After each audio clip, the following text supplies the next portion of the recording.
one of your information officers here on the team. We're going to do the Alaska Live Back to Basics, break it down. This is day number 2, so we're Sunday morning. Thanks for joining us here. Got some quick numbers for you and then a lot of stuff to cover, and I have a special guest, Jakob Welch, who will be coming in halfway through to give you insight into what the firefighters are facing up on the line today. So let's go with the good, bad, and the ugly. Good yesterday. We did get the firing operation to deepen. You can see now on the map that our GIS folks have been able to fly with the helicopter and show you where we've been putting the PSD. We do have those videos up online right now on our YouTube channel, and more of you subscribing. We want you to do that because a YouTube channel is somewhere where we can put video right away, and if you're subscribed, it'll let you know and you can get right in there and have our transparency campaign work for you. We want you to see this landscape. It's your country, it's your backyard. We want to give you access to it. So on YouTube right now, we have a flyover that shows the PSD yesterday, and that's this ridge right here. It's smoking back as it backs down, and then you also have a flame front. We did have some natural fire growth yesterday, so 11,731 acres. We did, in the good category, have some more containment.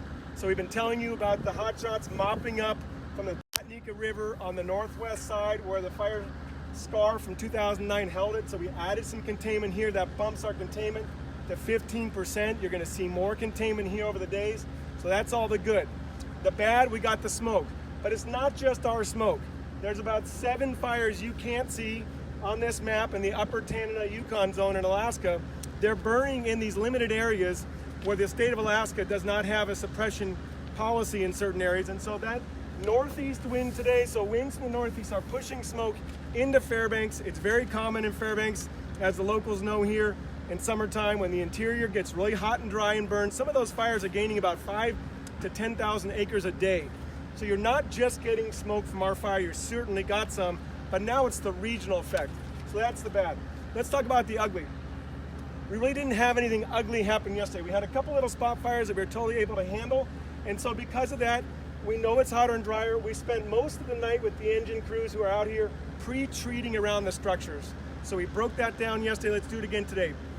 Pre-treating is spraying hose from the sprinklers all around the landscape, around the cabins in here, because today the firing operation is going to go around the Martin subdivision out to our dozer line. We put a video of that up yesterday. About 50 of you have watched that.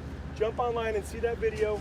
We're going to burn off our dozer line today, and we're going to bring fire back and around Martin we call it neighborhood. We're trying to get away from the subdivision because we know it's just a little neighborhood up here. Great people in here, and we also want to let those folks know this is what we do. This is what we train for. Structure protection in Alaska is like eating breakfast for you at home. We do this every day. The jumpers are out there all over the state all summer long, putting up sprinkler kits and guiding fire around a village, a town, a structure, a gas pipeline, a wellhead. So this is what we specialize in. So we don't want you to feel like this is some emergency. We're gonna bring fire carefully around the houses. There's a ton of moisture in there. That creates the humidity bubble. And I do have a special guest, Jakob Welch. You met him yesterday. He's a public information officer now with Northwest Team 2, but also he spent 8 years as a jumper with Redmond, a heli repeller, a hot shot. And so we want to get this breakdown into what is it like to be a firefighter out there today. Okay, so hey, just hello to everybody. Happy Sunday. So what it's like to be a firefighter out here today is, you know, it's a lot of hard work. So to get going, I'll show you some props. You have people on the line.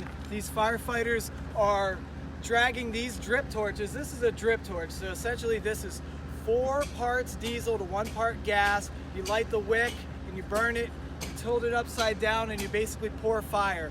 So this is how we light off the roads and dozer lines and the fuel break. And then they're supported by aviation resources. So what it's like to drag a torch through all this brush in 80 to 85 degree weather, it's hard work. You're sweating a lot, you're drinking a lot of water.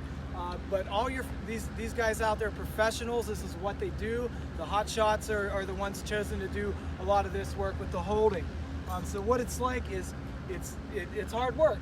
The people that are holding the burn, so they're standing up here on the road holding the burn, but they're eating a lot of smoke. When I say eating, it's almost like you have to chew and swallow the air sometimes. It's very thick.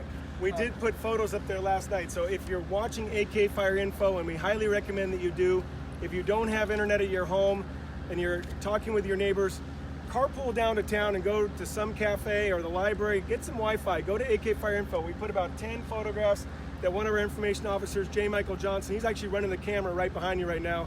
He's been taking these fantastic photos. It's what he does professionally. He's a Park Service, Eastern area fire information photographer. So look at those photos. You can really see that smoke, and they're holding and they're doing the hose spraying. Yeah, so it's a lot of work. Let me show you something else. Typically, we use, this is the Pulaski. So we use this as, and this is the firefighter's tool. This is basically the symbol of a wildland firefighter. So a lot of times we use this, and you make a trail around the fire, and you use chainsaws as well to limb things up. But in Alaska, this doesn't work in the permafrost. We need water to put fire out. Water will put out the tundra, but lots of it.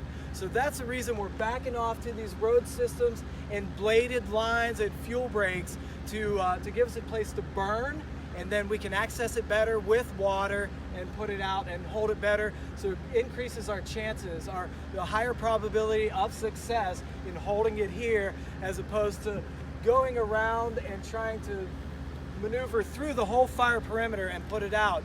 You know, when it gets hotter and drier, the fire can creep through the tundra, poke back up, and then it'll start burning. So we're looking at the best way to deal with this situation for firefighter safety, public safety, and to make this go as smooth and as fast as possible. Excellent. And so for those of you at home are wondering, why are we using the roads? Jake just told you. The road system gives us a chance to light off of it with favorable winds that blow the smoke and fire back into itself. And then the firefighters on the line have all the pump systems. Again, the road closure here is so that the water tenders can come up and around and drop off continuous supplies of water. They did that all night long. Again, these structures, for those of you who have friends in Martin who are wondering what that's like, they've been pre-treating, creating a humidity bubble. And in Alaska, that's what we do all the time. That's firefighting at its finest. It's actually one of the easier things to do compared to going direct like the crews did last week when they were going direct against the heat of the fire. As it builds up, boy, that starts to get a little scarier, and then you have to do the communication piece. Yeah, communication is the biggest thing. We all have to be on the same page. And that, I guess, is every aspect of life. Communication is always key.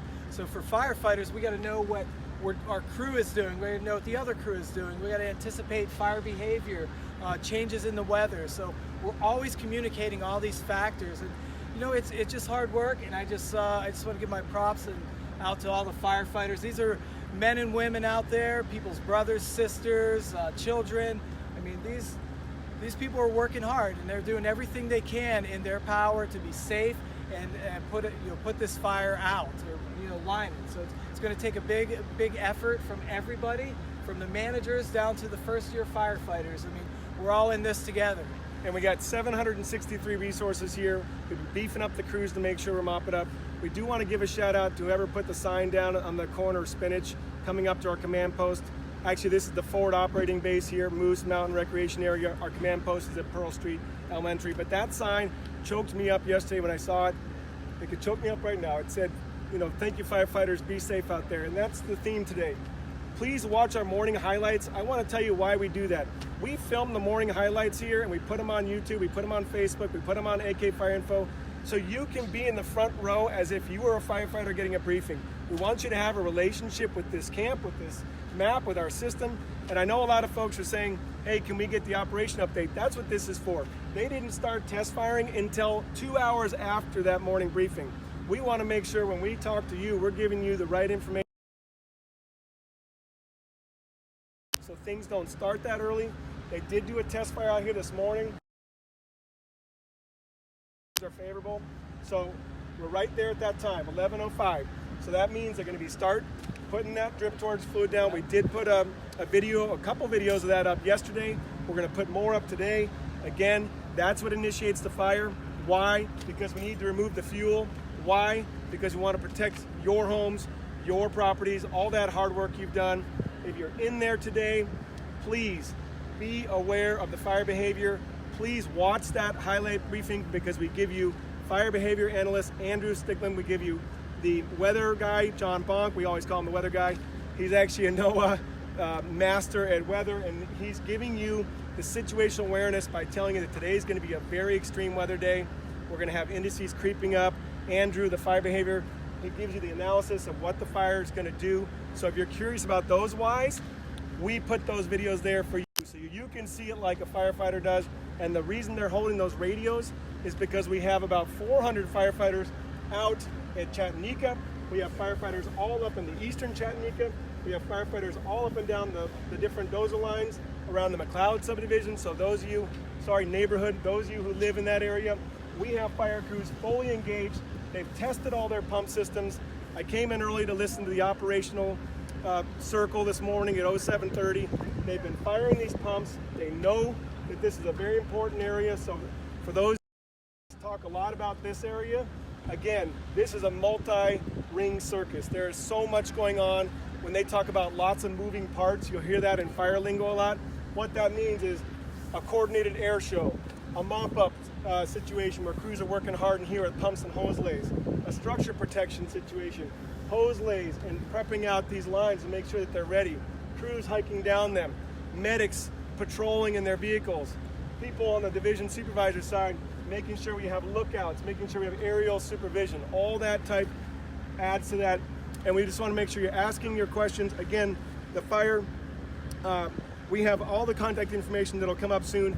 And we want, that phone has been ringing all morning. We like that. Please call our information line and we'll get back with you tomorrow. Thank you.